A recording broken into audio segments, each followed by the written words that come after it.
My next guest is a regular contributor to this programme. Very glad that he is. He is a former BBC journalist. He is a terrific radio host. You'll hear him every Friday on the BCFM Politics Show live out of Bristol. I invited him on the programme today to talk about the events of the last few days. He's been speaking about it incessantly in other parishes, Iran's Press TV and whatnot. It's a pleasure to welcome back to the programme Tony Gosling for the first time in 2026. Happy New Year to you, my friend, and to yours. Welcome back. Sorry, what year is it?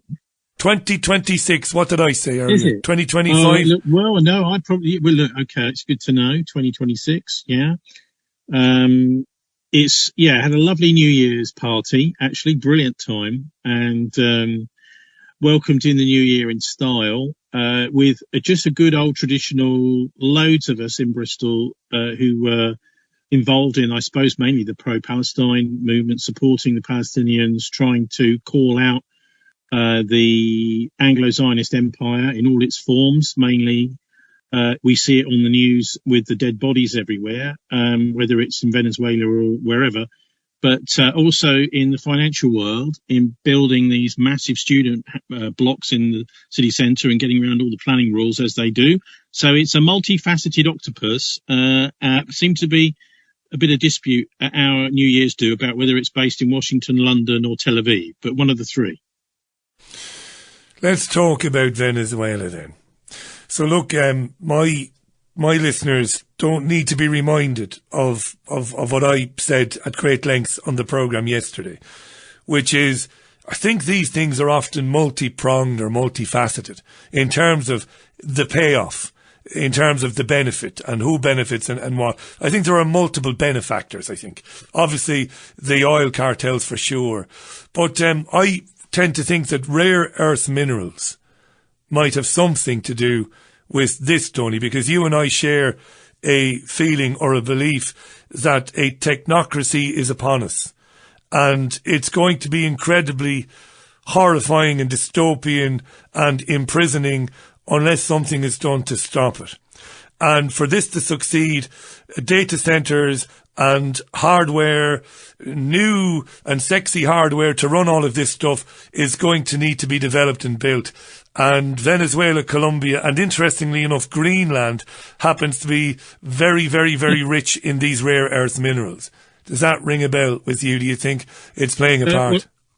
Yeah, let's just get Greenland out of the way first. I honestly think this is a total distraction. I don't think there's any real intention to do this, because this would cause too much trouble within NATO. It's a very convenient distraction. Everyone today apparently is talking about Greenland, and yesterday.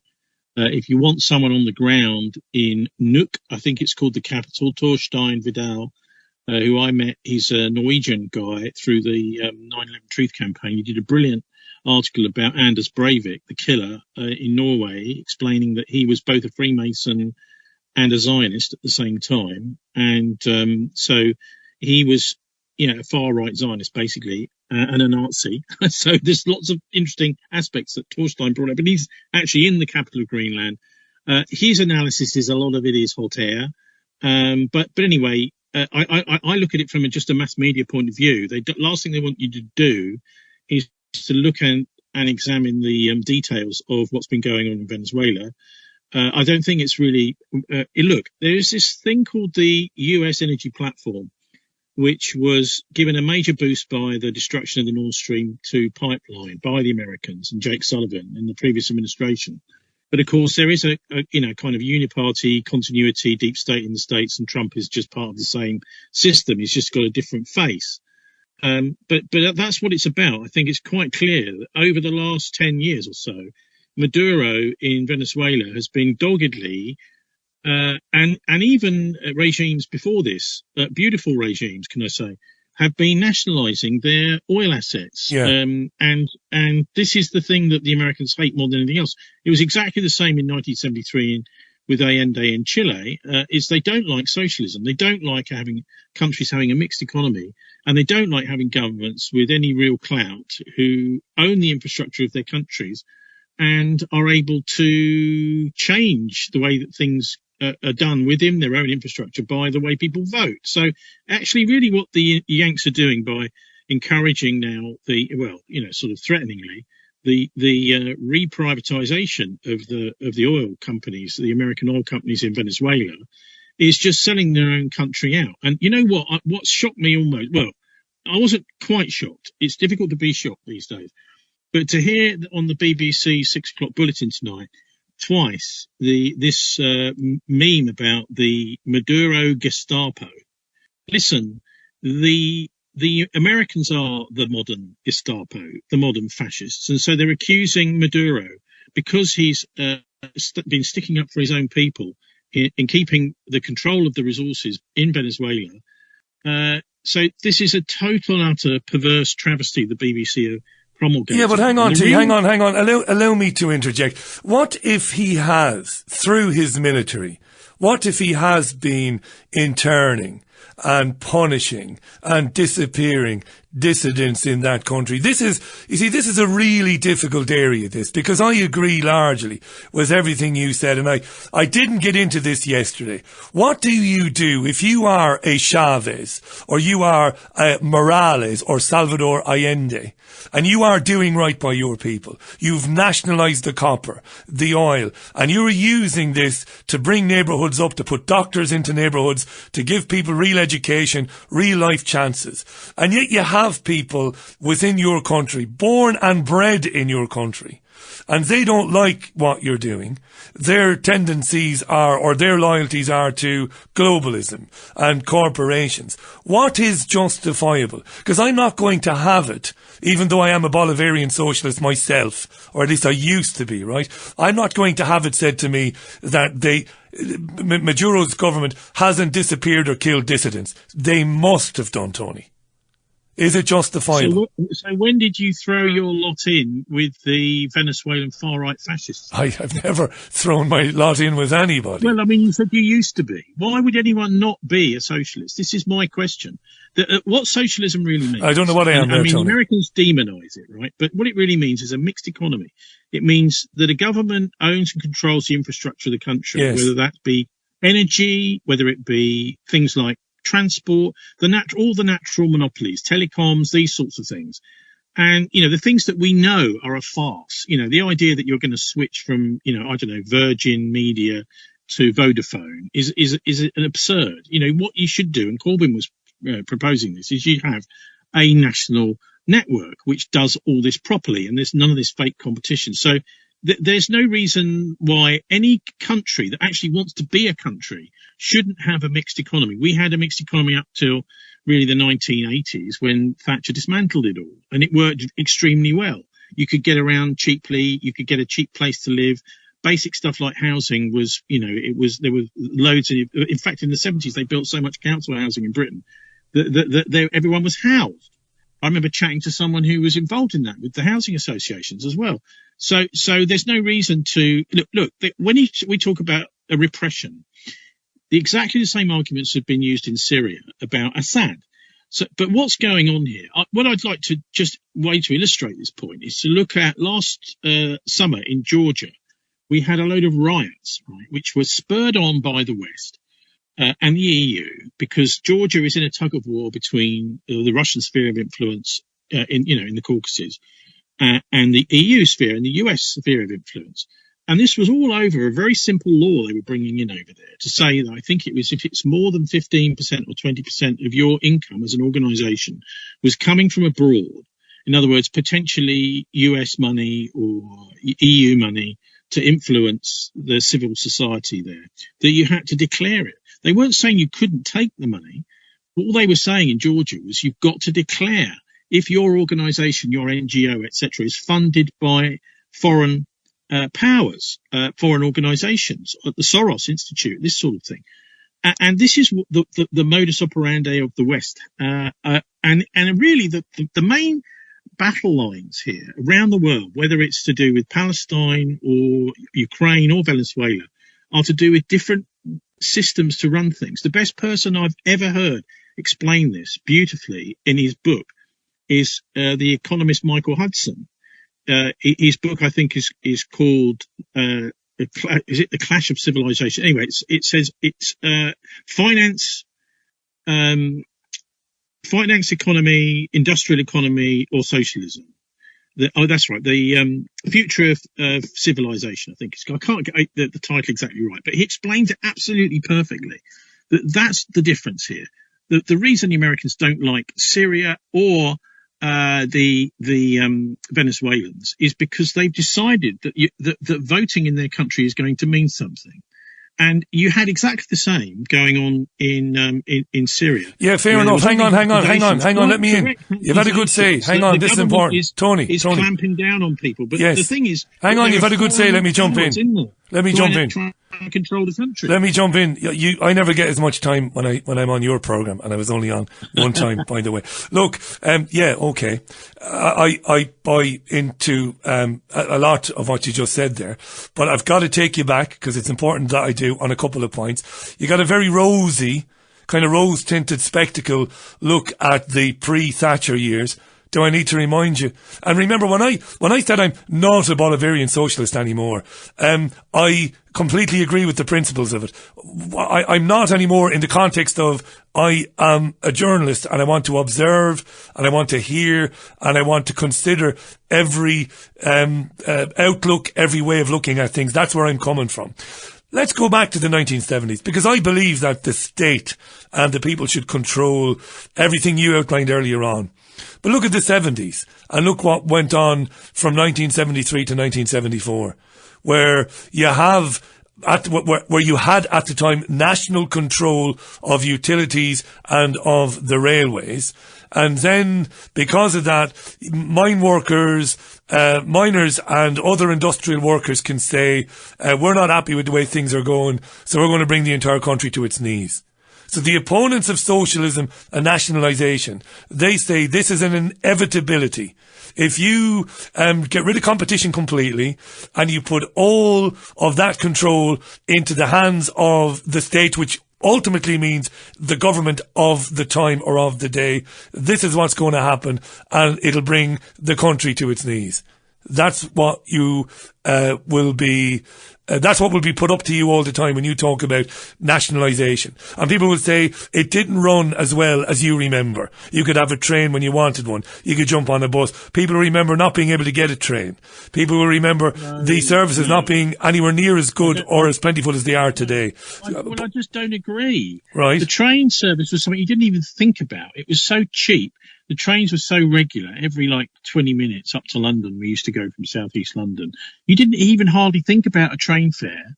And there was no need for all these barriers everywhere. And, anyway, so the point is it was all done at cost, Richie. That's the point. Gas was supplied to people at cost. And the idea was that, it was a little bit above cost, maybe, but a tiny bit. The idea wasn't to make a profit for shareholders. It was to make sure that everything ran smoothly. Things were ticking along like clockwork and people weren't being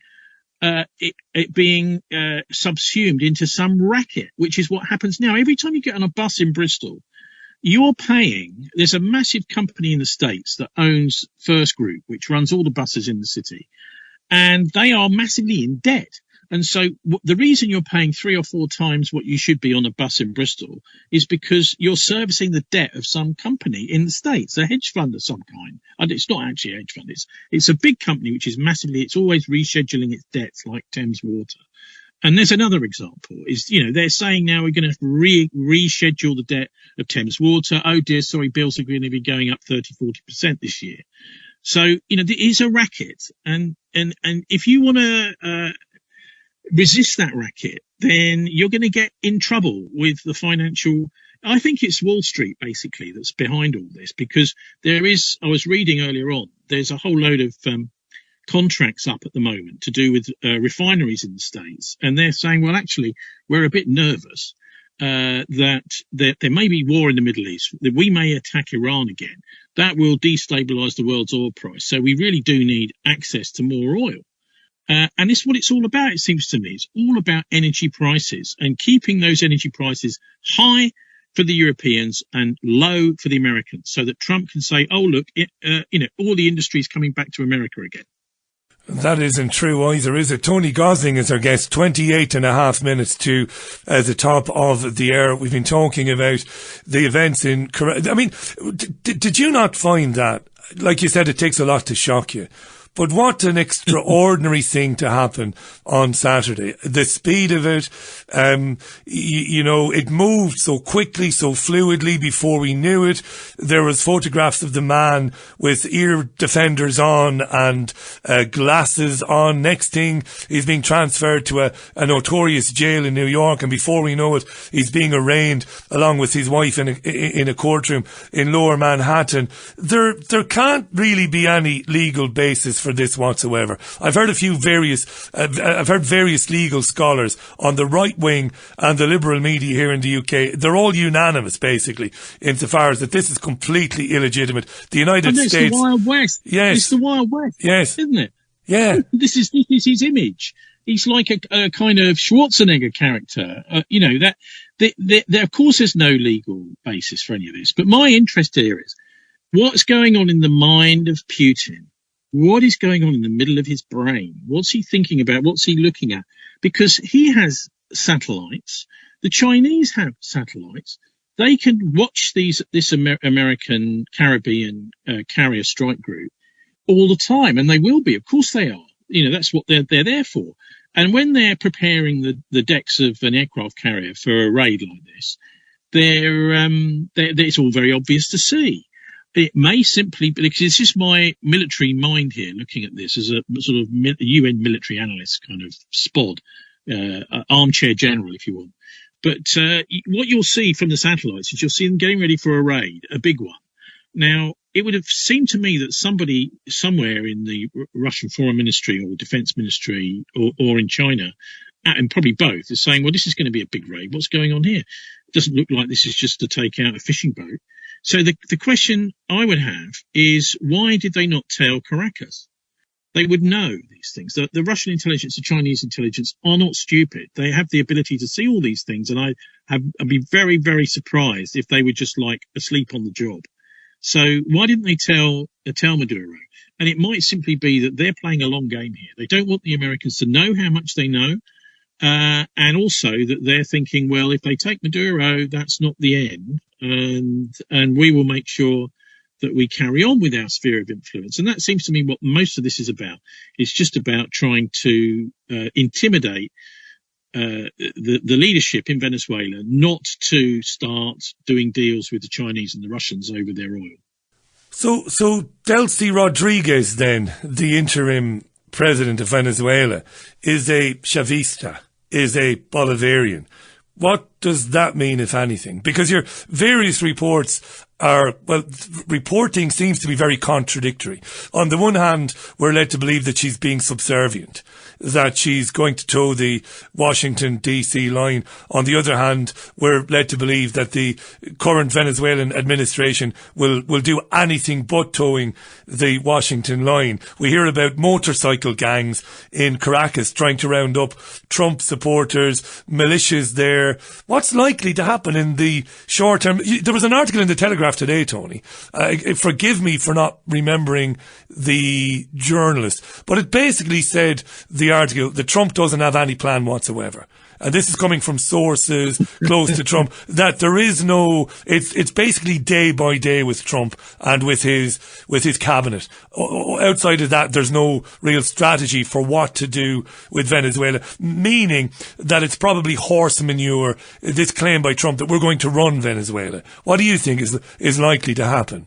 Okay, so this is how to see it. In your local town, just imagine you've got a bit of a rivalry between a couple of mafia gang bosses, right? So one of them, on a drive-by shooting, blows away the leader of one of the gangs. Okay, so, in fact, this is what may well happen to Maduro. I mean, it's a horrific, it may end up like Saddam Hussein.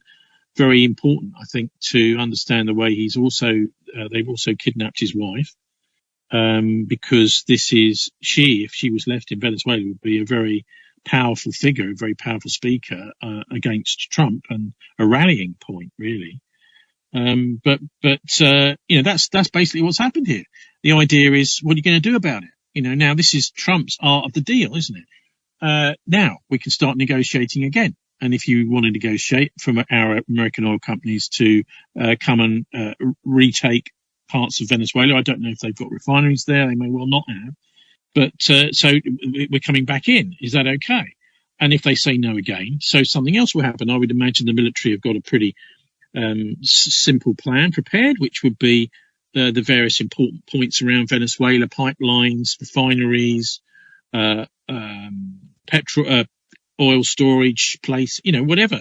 Whether it's a port, which is where tankers are pumped, oil is pumped into the tankers to send around the world, and then of course they then run into the blockade. They're boarded by the Americans. So this is the idea. If you want to have an economy, because they've been under sanctions now for a very long time, Venezuela, because they have decided they want to be socialist. The Americans have been absolutely blockading for the last, I think, isn't it, since about November, all the tankers that are going in and out of Venezuela to try and to sell to other places. So this is this is the result of sanctions.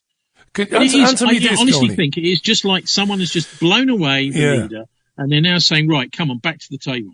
You see, I can't find anything to object to any of what you just said there. But because it's my show, I get to throw out my theories and you get to dismiss them if you want. Yeah. But I really do see, and I have seen for about 15 years, that the world, if we don't stop it, is going to be very, very different in 10 years to how it is now.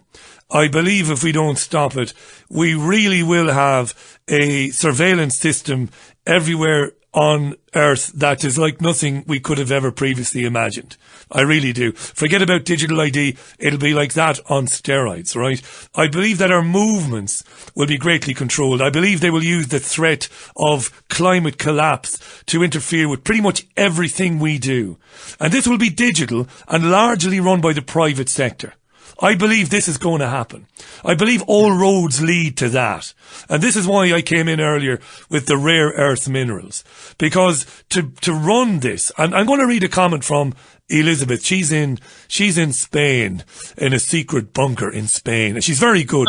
She's worked in tech all her life. She says, Richie, Texas has 405 data centers today, and another 442 are planned.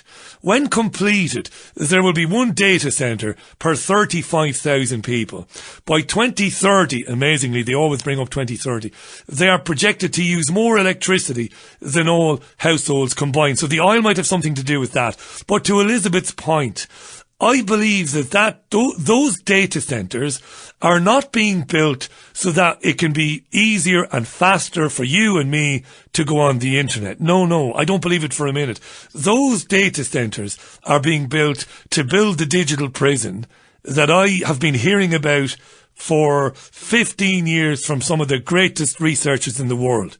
In America, here, in Australia. All roads lead to there. Do you see that? I think you might see it. So surely everything that's happening at the moment geopolitically, whether it's the invasion of Ukraine, whether it's the kidnapping of Maduro and all that madness, surely if I'm right, these events must have something to do with the endgame, no? Or am I talking bollocks, T? What do you reckon? No, I don't think you're talking bollocks, no, but it's one aspect of it, but I don't think that's what it's mainly about. I think it's just different ways of thinking in different parts of the world. Like I say, there are some places which have now been completely controlled and occupied, like the UK. With somebody like Starmer in charge, the elite just do what they want. They just write a law and it's implemented. Abortion up to birth, this sort of thing there's no real discussion, no public discussion. It just happens. This is fascism. It's a corporate-led, big business-led, finance-led system. And there are parts of the world that don't operate like that and still have got some vestiges of democracy. I mean, Venezuela was definitely one of them. It's not going along with so much of what, the people are saying in the world. In Europe today, what we're seeing time and time again, this whole assisted dying horror story, for example, is not a big thing in Venezuela at all. If you think about it, it's a predominantly Catholic country with very strong laws against abortion, with the exception being the life of the mother. The Maduro's also being critical of Israel, calling it a genocide, and he's very anti-Zionist. There's a whole load of anti-LGBTQ activity by the Venezuelan government too. So I mean, the fact that it's Catholic, I think, is also maybe resonates a bit with the Irish, and other people around the world, because they're a very passionate lot. You are a very passionate lot. The Protestants seem to have had most of the guts, sucked out of them over the years by, Cromwell and his ilk.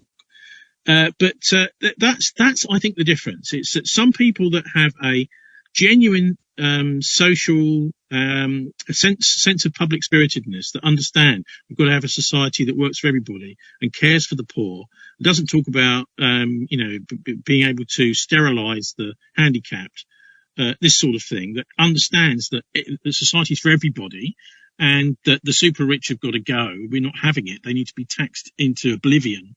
And there are so it's actually, I think, a mindset. It's not so much about, I mean, I know I'm talking about the energy and the oil, but this is a way of extending the empire's power, into disempowering people within the empire itself. I mean, that's it seems to me it's an idea. It's very difficult to put your finger on, isn't it? But it's an ideological difference. And ultimately, as Catherine Austin Fitz is the first person I heard saying this, that these battles are all really about a war on God.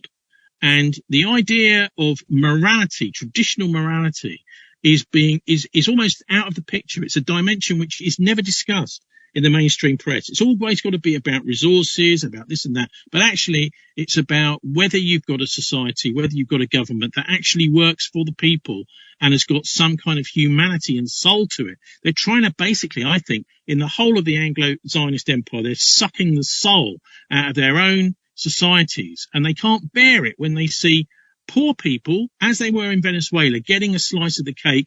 And even though they're poor, they're much happier than a lot of these super rich bar stewards are in the West. Yeah, I spent some time in Central America 20 odd years ago, and it was an eye-opener. You're listening to Tony Gosling. We've got Tony for about 5 more minutes. Then I will rush through a few comments before the end. I've always been fascinated and open to the spiritual aspect of all of this. I got into it with Kevin just before the top of the hour, before you came on. But my last point on what you've been I get all of that, and there's no real but here. There isn't a but. I'll say, yet it seems to me these shenanigans could ultimately lead to maybe the biggest financial crash that humankind has ever experienced. Do you think it's fair to suggest that? And if that's true, isn't it possible that devastating economic collapse globally could be followed by the so-called Build Back Better? So here we are, universal basic incomes, digital, central bank digital currencies, which of course would be a rules-based currency. Do you see where I'm going, Tony? I see everything you're saying is bang on, but to me there's always that kind of a hazy, distant, bigger picture. Where is it all leading? And I think it's to an unimaginably dark place, unless there's enough of us prepared to find a new way to live. Let's not be too grim about it. I'm not grim. Realistic, I think. But Catherine Austin Fitz makes it clear God is going to win. And these people really are on a hiding to nothing. That's ultimately where, I mean, we may not live to see all that. But I think if you have a look at the main apex of the policies for the Anglo-Zionist Empire, it's all based around the Middle East and Palestine, and this takeover of the holy real estate, turning it into hell as they have been in Gaza.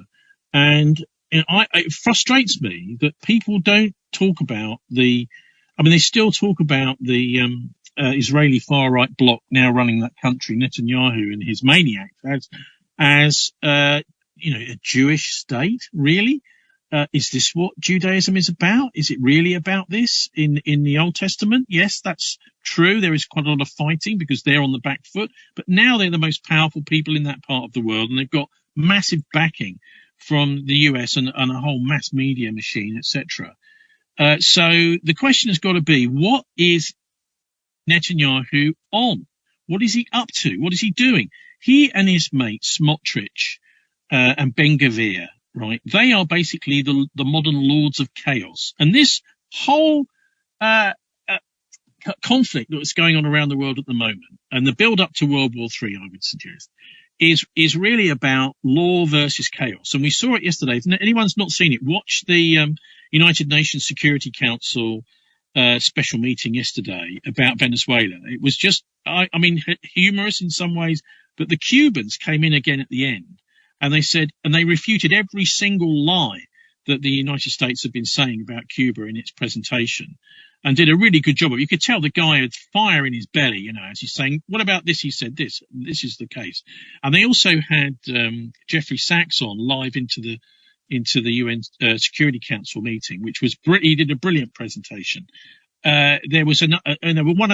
I'll leave it to your viewers and your listeners to pick out their favourites from that. But it was a fantastic hour or so at the UN Security Council.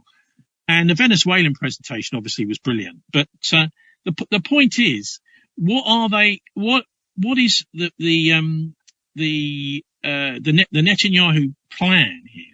Is just to create chaos. That's what he's doing. He's not a man of God at all. He's there to do the opposite. And law is what, as people were pointing out at the UN Security Council, that there is nothing to enforce international law apart from the Security Council. And any enforcement can be vetoed by the US and is being vetoed by the US. So we have to find other ways to do things.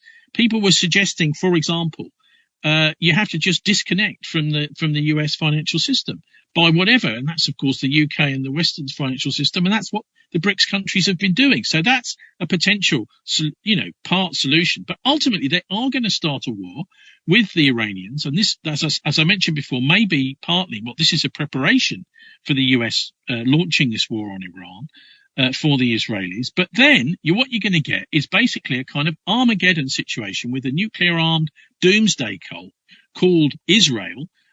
Sitting there, the Islamic bomb has been neutered because Imran Khan is in prison in Pakistan.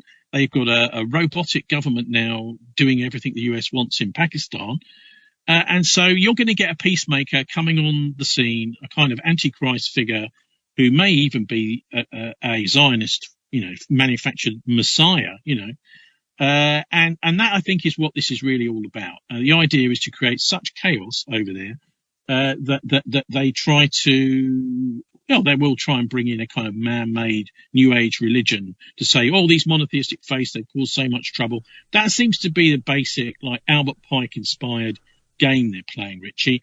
And all these things that we see, like in Venezuela, to me, it's all just another piece of the jigsaw. Right, okay, they're now making sure that South America is under US control and now disciplined to be part of the empire. But it's by no means clear whether the Russians and the Chinese are watching this and saying, right, well, we've got a plan B as well, Mr. Trump.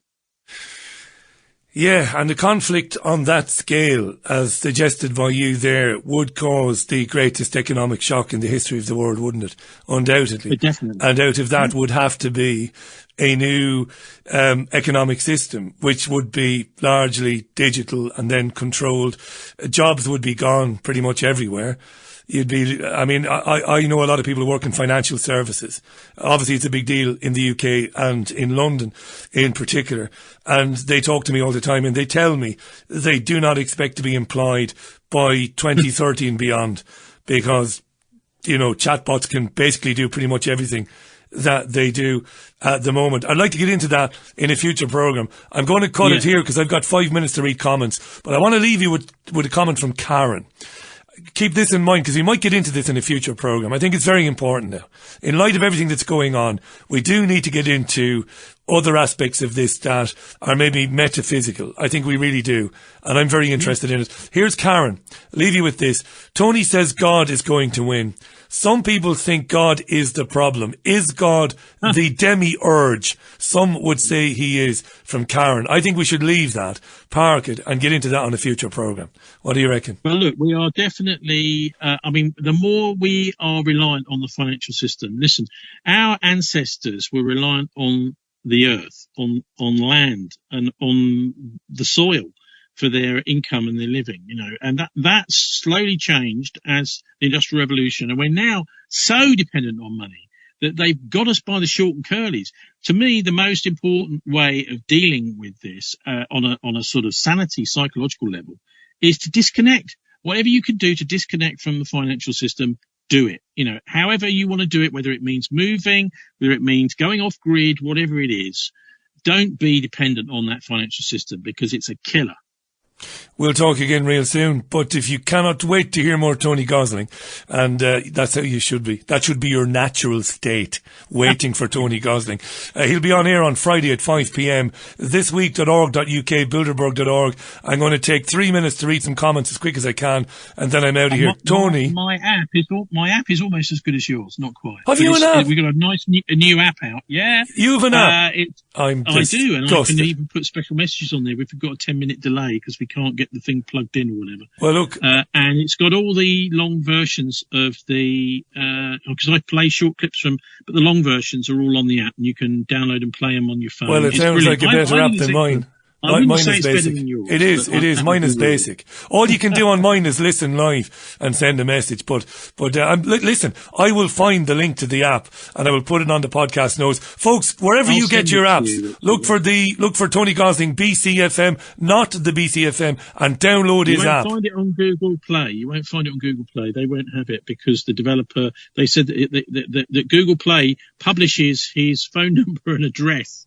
Right. And he told them that if they're going to do that, he's not going to. So GitHub is the place to go. And it's obviously, there's a link at thisweek.org.uk if you want to download it. Get on to thisweek.org.uk. Apple and Android, you can get it. But it works. It actually works. We use it in the car listening. It's nice, isn't it?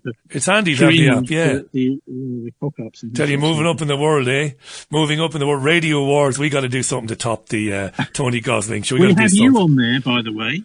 You're on the app. When you're live now, it should be on my app. It should be on the app. Fantastic. I'm stealing your show. No, you're not stealing it, pal. You're redistributing it. You're giving it a bit of a plug, which is great. Listen, thanks for today. Thank you, Tony Gosling, live from Bristol. We'll say goodbye to Tony for now. He'll be back on really soon. Download his app. Get on to thisweek.org.uk.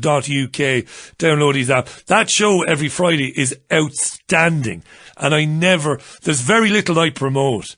Not because I'm a curmudgeonly old bastard, but there's very little I really value. His programme and his guests and Martin, it's fantastic. Check it out, thisweek.org.uk.